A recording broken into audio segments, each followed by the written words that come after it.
Mbukeli, ngikubingelele kuzo zonke indawo lapho khona kufinyelela khona lolu hlelo. Igama lami nginguSthembiso ngekwakandlozi. Ngicela mawuqala ukuvakashela le channel, cofa subscribe thokozele le video. Akuphazamisekanga ukubhala kwezivivinyo zika Matric esikoleni kanye high eDumbe okusolwa ukuthi sinqonqiswe ngabafundi emuva kokumiswa komcimbi iMatric dance. Isehlakalo senzeke ngempela sonto kuthiwa sishiya amaklasi amabili nefenisha kungumlotha.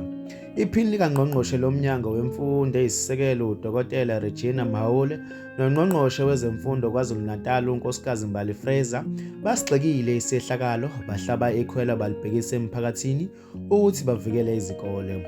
Omunye wabazali okhethe ukungavezwa uthe abafundi badine ngokuhlehliswa komcimbi base bedubele esikoleni.